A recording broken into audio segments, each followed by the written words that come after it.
Hello everyone, আজকে আমরা GST প্রশ্ন সমাধানে 2022 থেকে 11 নম্বর থেকে শুরু করবো। দেখো আমাদের 11 নম্বরটা হলো x square minus 8x plus 4y minus 4 equal to 0 কোন একটি দ্বিকাক্ষের পাদবিন্দুর স্থানাঙ্ক। এটা আমরা এটা লিখি একবার। X square minus 8x plus 4y minus 4 equal to 0। তাহলে x minus 8y x square minus 8y equal to minus 4y plus 4।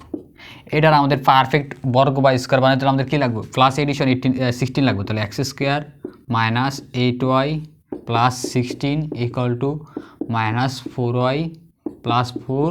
এইদিকে আমরা 16 এডিশনালি অ্যাড করছি, সরি এখানে একটু আমাদের এক্স হবে।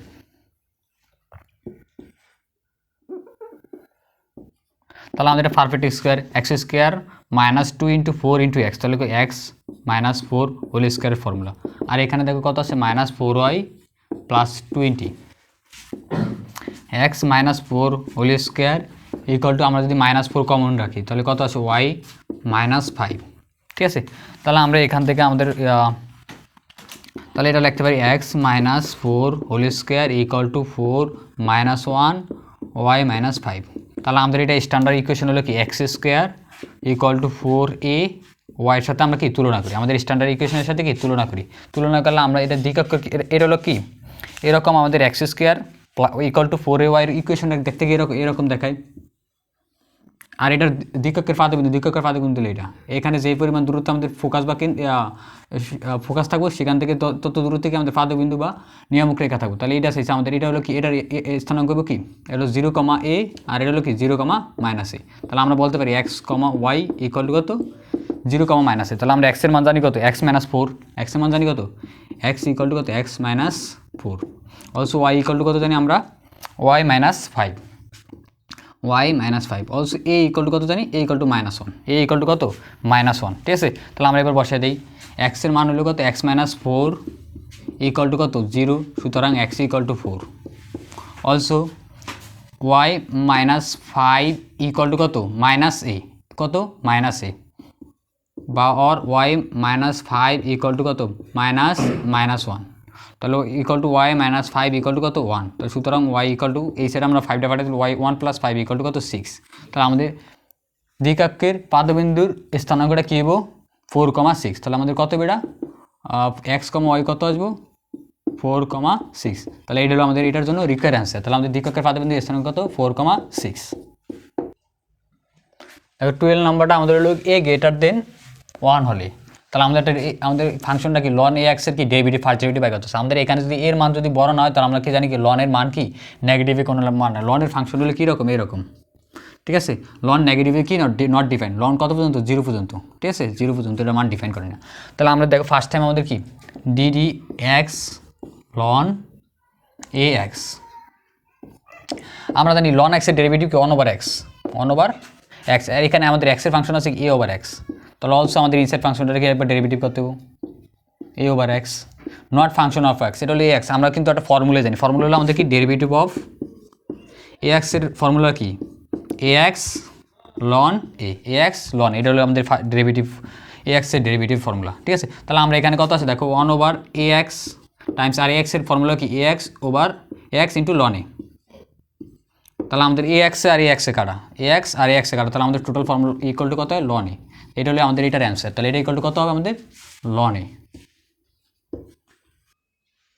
দেখো আমাদের 12 নম্বর কোয়েশ্চনটা সবচেয়ে ইউজফুল একটা ম্যাথ। আমাদের কোনো ফাংশনে যদি এক্সপোনেনশিয়াল বা পাওয়ার থাকে তাহলে আমরা সবসময় ইয়ার অনুসারে জানি কি? দেখো আমাদের এক্সপোনেনশিয়াল যদি আমাদের ফাংশন দেওয়া থাকে, এটাই আমাদের এই ম্যাথগুলো ইম্পর্টেন্ট। ঠিক আছে, তাহলে আমরা জানি কি ডেরিভেটিভ করতে আমাদের কি বোথ সাইড লন আনতে হয়। তাহলে লন ই ওয়াই, এখানে লন ট্যান ইনভার্স এক্স। আমরা জানি কি লন পাওয়ারটা সামনে আসতে পারে, আর লন ই মিলে হলো কত? 1। ঠিক আছে, তাহলে লন ট্যান ইনভার্স এক্স। এবার আমরা ডেরিভেটিভ করি কার সাপেক্ষে? এক্সের সাপেক্ষে, ডিওয়াই বাই ডিএক্স। আর আমরা এটা একটু লিখে দিই, d y by d x ln tan inverse x.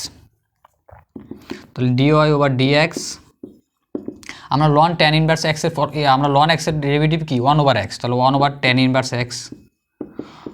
Also tan এক্সের ডেরিভেটিভ কি? ট্যান এক্সের ডেরিভেটিভ 1/1 + x²। আর এক্সের ডেরিভেটিভ তো 1ই। তাহলে আমরা এখান থেকে বলতে পারি কি dy ওভার dx এর ফর্মুলা কি 1/1 plus x square tan inverse x.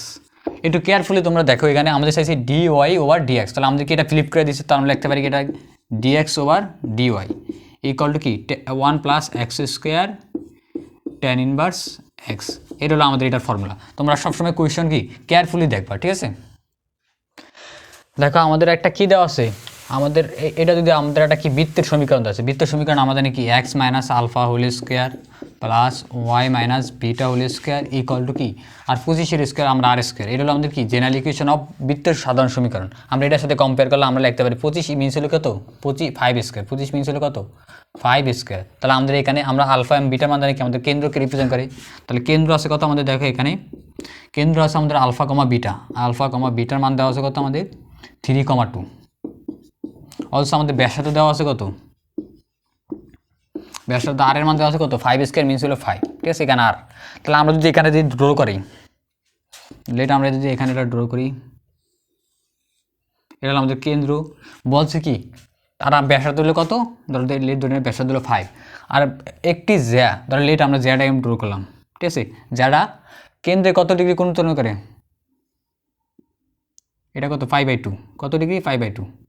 আর আমরা জানি কি এখান থেকে বৃত্ত যেহেতু স্পর্শ করে, তাহলে আমাদের এটা ব্যাসার্ধ হলো 5, তাহলে আমরা আমাদের এটা, তাহলে আমাদের এটা কী ধরনের ট্রায়াঙ্গেল গঠিত হয়েছে, এটা একটা আমাদের সমকোণী ত্রিভুজ গঠিত হয়েছে, সমকোণী ত্রিভুজ গঠিত। আর এটা হলো কত ডিগ্রি 90 ডিগ্রি, ঠিক আছে। আমাদের এটা আমরা জানি কত 5, এটার মান জানি 5, তাহলে আমাদের অতিভুজটা কত দেবো, অতিভুজটা হলে কি আমাদের অতিভুজ, তাহলে লেট ধরে নিতে পারি আমরা ও এ বি, তাহলে ও এ বি, তাহলে আমাদের এ বির মান প্রয়োজন। আমরা পিথাগোরাস থিওরেম অনুসারে জানি কি রুট ভূমি স্কোয়ার প্লাস ও স্কোয়ার প্লাস ও বি স্কোয়ার। তাহলে আমাদের টোটাল কত আছে 5 স্কোয়ার প্লাস 5 স্কোয়ার, তাহলে রুট 5 স্কোয়ার 25 প্লাস 25 50, যার মান হলো কত 50 হলো 25 ইন্টু 2, তাহলে 5√2 একক। তাহলে এটা হলো আমাদের এটার অ্যান্সার, ঠিক আছে। তাহলে আমাদের জ্যার দৈর্ঘ্য কত হবো 5√2, এটা হলো এটার অ্যান্সার। দেখো 15 আমাদের এটা কি সবচেয়ে কনসেপচুয়াল একটা ম্যাথ, সবচেয়ে সোজা এবং সবচেয়ে কনসেপচুয়াল। দেখো আমাদের সাইনের ফার্স্ট আর্গুমেন্টের আলফা মাইনাস কত 5/2, আমাদের এইটার সমান বানানোর ট্রাই করি, দেখি কি আসে আমাদের। Sine alpha minus 5/6 plus sine, এখানে আমাদের আলফা আছে, এখানেও আলফা আছে, লেট আলফা নিলাম, ঠিক আছে। এখানে আমাদের কত -5/6 দরকার, তাহলে এখানে -5/6 বানাতে হলে আমরা লিখতে পারি কি পাই -5/6 প্লাস আলফা। তোমরা এখানে দেখো স্যার ঠিক আছে কিনা, 6π মাইনাস পাই, তাহলে কত 5π/6, তাহলে আমাদের এইটা আর এইটা ঠিক আছে। তাহলে এবার আমরা একটু সিম্পলিফাই করে লিখি, সুন্দর দেখা আমাদের টিকট আইডেন্টিটি ইউজ করার জন্য, π/6 plus sine pi plus alpha minus 5/6। আমরা জানি কি sine 180 degree plus something, sine 180 degree plus something মানে কি থার্ড কোয়াড্রেন্ট হলে সাইনের মান কত হয় নেগেটিভ হয়। আর এখানে যদি 5/2 মানে কি 5 মিনিটস হলো কি 5/2 এর জোর মাল্টিপল আছে, জোর গুণিতক আছে, তাহলে আমাদের কি এটা সাইনের কোনো চেঞ্জ হবে না সাইন, তাহলে আমাদের কী সাইন আলফা মাইনাস 5/6 আর এখানে কী মাইনাস সাইন, আর আমাদের এটুকুলো আমাদের কি থিটার মান, তাহলে আলফা মাইনাস 5/6। তাহলে আমরা এটা থেকে এটা বিয়োগ করলে কি টোটাল কত আসে 0 আসে, তাহলে আমাদের এটার মান কত ছিল টোটাল 0। তোমাদের কাছে যদি বেশি সময় থাকে তাহলে তোমরা এটা কি সাইন সি আর এটা কি সাইন ডি ধরেও তোমরা সলভ করতে পারো, ঠিক আছে। সাইন সি প্লাস সাইন ডির ফর্মুলা ইউজ করে তোমরা একই সেম ভ্যালু পাইবা।